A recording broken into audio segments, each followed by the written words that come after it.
बिस्मिल्लाहिर्रहमानिर्रहीम, अस्सलाम वालेकुम। मैं हूं मखदूम शहाबुद्दीन। 3 जनवरी 2025 हफ्ते का दिन। नाज़रीन कराम, साले 9 का आगाज एक बहुत बड़ी जंग से हुआ है। अमेरिका ने बराह रास्त चीन और रूस के इत्तहादी वेनेजुएला पर हमला कर दिया है। अमेरिका और वेनेजुएला की जंग का आगाज हुआ। अमेरिका ने वेनेजुएला की एयरफोर्स के हेडक्वार्टर समेत वेनेजुएला के अंदर जो तबाही मचाई है, उसके बाद अब डोनाल्ड ट्रंप की स्टेटमेंट ने पूरी दुनिया को हिला दिया है। वेनेजुएला का सदर निकोलस मादुरो, जिसे अमेरिका ने कैप्चर कर लिया है, यानी मुल्क में ना सिर्फ हमला हुआ बल्कि मुल्क में घुसकर मुल्क के सदर को उठा लिया गया, उसकी बीवी समेत। इसके साथ ही साथ जो वेनेजुएला है उसके डिफेंस मिनिस्टर, उसके हवाले से, उसके मारे जाने के हवाले से भी कुछ बड़ी अहम तरीन और तशवीशनाक डेवलपमेंट्स जो है वो इंटरनेशनल मीडिया पर रिपोर्ट हो रही हैं। मैं सारी डिटेल्स एक एक करके आपके सामने रखता हूं और इस सब के अंदर याद रखिएगा कि वेनेजुएला जो है उसमें रशियन एयर डिफेंस सिस्टम था। आज एक तरफ तो अमेरिका ने ऐसी तबाही मचाई है कि वेनेजुएला से ज्यादा बेबस मुल्क हालिया मुल्कों की जंगी तारीख के अंदर हमने नहीं देखा। और साल 2025 का हमें लगता था कि ये जंगों का साल है, इसमें जंगें होंगी, लेकिन अब यूं लग रहा है कि 2025 तो ट्रेलर था। असल जंगें जो होनी है वो तो साल 2026 में होनी है, जो कि आगाज पे हम देख भी चुके हैं कि अब वेनेजुएला के अंदर ये हुआ है। अब ट्रंप ने ईरान तक को घुसकर मारने की धमकी दी है कि भाई एहतजाज हो रहा है और उसके अंदर गोली नहीं चलनी चाहिए। तो हम उस कॉन्टेक्स्ट में भी इस डेवलपमेंट को देख रहे हैं कि इससे अमेरिका ने अपनी धाक भी बिठाई है, अमेरिका ने एक डर और खौफ की फजा भी बनाई है। तो मैं वेनेजुएला वाले इशू की डिटेल्स आपके सामने रखता हूं बगैर वक्त जाया किए, लेकिन उससे पहले अगर अभी तक आपने इस वीडियो को लाइक नहीं किया, लाइक जरूर कर दें। आपके लाइक्स और कमेंट्स हमारे लिए बहुत ज्यादा अहमियत के हामिल। हमारे चैनल्स को लगातार रिपोर्ट किया जा रहा है और इस रिपोर्टिंग का असर जाहिर इस तरह से होगा कि आप एक के बजाय ज्यादा से ज्यादा कमेंट्स करें। नाज़रीन इकराम, अमेरिका और वेनेजुएला के अंदर इख्तलाफात तो बड़े अरसे से चल रहे थे। ट्रंप ने वेनेजुएला की बहुत सी वेसल्स जो हैं समुंदर में, उनके ऊपर स्ट्राइक्स भी करवाई और डोनाल्ड ट्रंप ने इनिशियली यही कहा कि भाई ये तो एंटी नारकोटिक्स और स्मगलिंग के खिलाफ ऑपरेशन है। लेकिन हकीकत यही थी कि डोनाल्ड ट्रंप जो है वो रिजीम चेंज चाहता था। निकोलस मादुरो जो है वो प्रो चाइना और प्रो रशिया था, लेकिन ऑन दी अदर हैंड जो ऑपोजिशन है उसे डोनाल्ड ट्रंप और अमेरिका वेनेजुएला की हुकूमत तस्लीम करते थे। अमन का नोबल इनाम किसे मिला है? ट्रंप को नहीं मिला ना, किसे मिला था? यानी आलमी ताकतें जो हैं वो किसको अहमियत दे रही थी? वेनेजुएला के अंदर जो डेमोक्रेसी के लिए खातून स्ट्रगल कर रही थी, कि निकोलस मादुरो के खिलाफ स्ट्रगल करने वाली खातून को, और उसने अमेरिका की सपोर्ट की वजह से कहा कि मैं अपना ये नोबेल इनाम डोनाल्ड ट्रंप को डेडिकेट करती हूं। तो आपके ज़हन में ये चीज होनी चाहिए कि असल मकसद रिजीम चेंज ही था। वेनेजुएला पर अमेरिका ने फजाई हमले किए। वेनेजुएला का जो दारुल हुकूमत है उसमें मुसलसल धमाकों की आवाजें सुनी गई। वेनेजुएला के दारुल हुकूमत में अमेरिकी फजाई हमलों के बाद की सूरत हाल इंतहाई तशवीशनाक, इंतहाई पेचीदा बताई गई।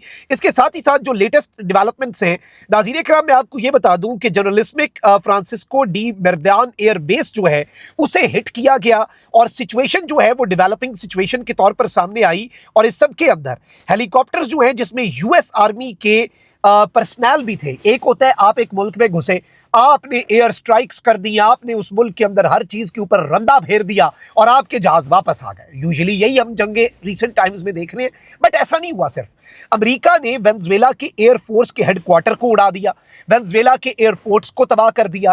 वेनेजुएला से कोई फ्लाई आउट नहीं कर सकता था, कोई लीडर जो है वेनेजुएला का वो भाग नहीं सकता था।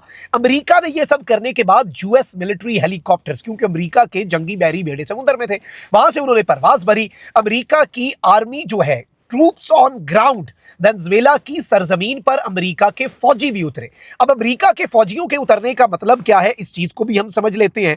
क्योंकि इस वक्त एक एयर स्ट्राइक्स नहीं हुई, यूं लग रहा है कि एक फुल स्केल मिलिट्री ऑपरेशन हुआ है। और अब तो डोनाल्ड ट्रंप ने कंफर्म भी कर दिया है। सबसे पहले मैं आपको यह बता दूं कि जो कारकास है, जो कि वेनेजुएला का कैपिटल है, वहां पर इनिशियली 6 धमाके सुने गए और पोटेंशियल यूएस एयर स्ट्राइक थी, जिसे बाद में कंफर्म कर दिया गया। और इस सब के अंदर डोनाल्ड ट्रंप ने जंगें तो बहुत रुकवाई, लेकिन अब एक बहुत बड़ी जंग।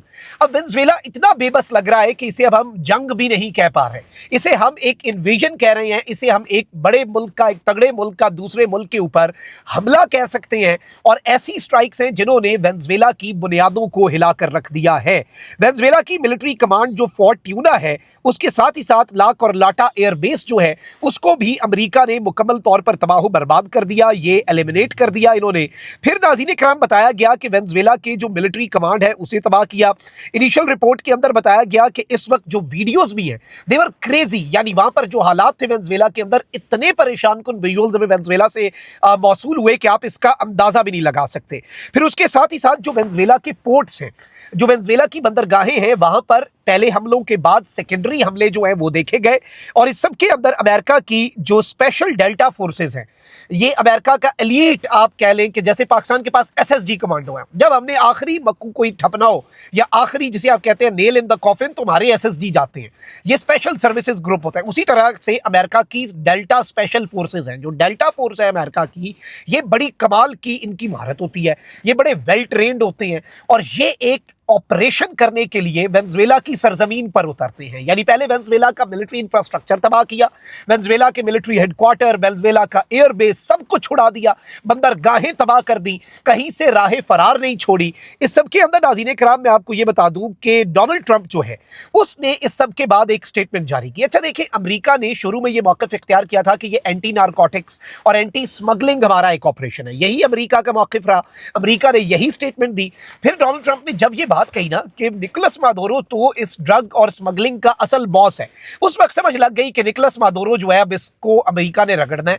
और असल बात जो है वो उन्होंने कर दी। अब निकोलस मादुरो याद रखिएगा कि चाइना और रशिया से मदद भी मांगता आया है और आलमी जरीदे ये कहते आए हैं कि भाई चाइना और रशिया के लिए बहुत बड़ा ये एक सवालिया निशान होगा कि भाई आपकी सुपीरियॉरिटी को चैलेंज कर रहे हैं, आपके इत्तेहादी को आके ठोक के चले गए, आप ताइवान की तरफ तो कुछ नहीं कर पाता चाइना, क्योंकि अमेरिका बीच में आ जाता है।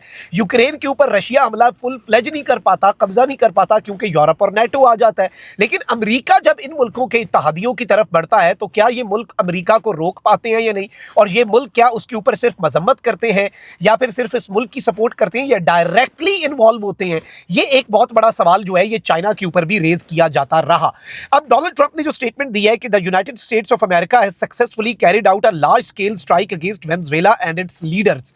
हम अब डोनाल्ड ट्रंप ने क्या कहा कि हमने वेनेजुएला और उसके जो लीडर्स हैं, वेनेजुएला के जो हुक्मरान हैं, उनके खिलाफ एक कामयाब एयर स्ट्राइक की। President Nicolas Maduro who has been along with his wife captured and flown out of the country, यानी जो यहाँ का प्रेसिडेंट है निकोलस मादुरो, उसे और उसकी बीवी को कैप्चर कर लिया गया है, अपनी तहवील में लेकर मुल्क से बाहर ले जाया जा चुका है। अमेरिका ही ले जाया गया होगा या अमेरिका अपने किसी जजीरे पर ले जाएगा, उसका ट्रायल करेंगे, क्या करेंगे आप अंदाजा करें। एक मुल्क पर दूसरा मुल्क हमला करता है, उस मुल्क का मिलिट्री इंफ्रास्ट्रक्चर तबाह करता है और उसके बाद उस मुल्क के सदर को और उसकी बीवी को वहां से उठाकर वो ले जाता है। इस चीज को आप समझिए। और इसके साथ ही साथ the operation was done in conjunction with US law enforcement, details to follow, there will be a news conference at Mar a Lago, thank you for your attention to this matter, Donald J Trump. Donald Trump ने कहा कि हम एक news conference भी करेंगे, ये सब कुछ करेंगे। लेकिन इस सब के अंदर अमेरिकी सदर डोनाल्ड ट्रंप जो है, अच्छा इस सब के अंदर ये भी खबर आई कि जो वेनेजुएला का डिफेंस मिनिस्टर है वो मारा गया है, उसको वो हलाक हो चुका है और अब बताया ये जा रहा है कि he is alive and he has said that we will not negotiate, we will not surrender and we will ultimately win. अब इनका सदर जो है वो कैप्चर हो चुका है, वो यूनाइटेड स्टेट्स ऑफ अमेरिका की तहवील में है। अमेरिका अब क्या ऐलान करता है, रिजीम चेंज तो एक तरह से हो गया कि अमेरिका वहां पर जो अपोजिशन है उसकी हुकूमत को लेजिटिमेट करार देकर उनको सपोर्ट करता है। वेनेजुएला के अंदर एक खाना जंगी का माहौल भी बन सकता है, क्योंकि वेनेजुएला के लोग जो हैं उन्हें निकोलस मादुरो ने पहले ही कह दिया था कि अपने हथियार उठाओ और हमने अमेरिका अगर इन्वेड भी करता है तो अमेरिका को एक ईजी विक्ट्री नहीं देनी कि अमेरिका ने इन्वेड किया, पूरी कौम ने सरेंडर कर दिया, अमेरिका को टफ टाइम देना। तो क्या ये एक लॉन्ग स्टैंडिंग आप कह लें कि ये एक तनाज़ा स्टैंड ऑफ जो है ये एक लॉन्ग स्टैंडिंग स्टैंड ऑफ होगा या फिर ये इधर ही रुक जाएगा मामला, ये तो with the passage of time हमें चीजें जो हैं ये मजीद क्लियर होंगी। But let's be very honest here, this is one of the biggest developments, biggest bombshell of 2026। और साल 2026 में जंगों का 25 में तो बुनियादें डली हैं, अब जंगें हुई। ईरान की तरफ भी अमेरिका कह रहा है कि हम घुस जाएंगे, वेनेजुएला को ये मैसेज दे दिया कि हम स्ट्राइकिंग करके बंदे उठा लेते हैं। अब ये जो चीज है ये एक अक्रॉस द बोर्ड अमेरिका ने मैसेज देके एक अपनी जो अपना जो एक अथॉरिटी है और अपना पावा जो है अमेरिका ने वो भी पूरी दुनिया के ऊपर वाजे करने की कोशिश की है। चाइना इस सब के अंदर कहां पर खड़ा होगा और क्या इस लॉन्ग स्टैंडिंग स्टैंड ऑफ में चाइना एक स्टेक होल्डर बनता है या नहीं, ये भी with the passage of time हमें क्लियर हो जाएगा। चाइना का मौकिफ भी आना इस पर बाकी है। अमेरिका के प्रेशर पर भी हम व्लॉग करेंगे क्योंकि उसमें वो एग्जैक्ट डिटेल्स देंगे। अपना बहुत ख्याल रखें। निगबान पाकिस्तान जिंदाबाद।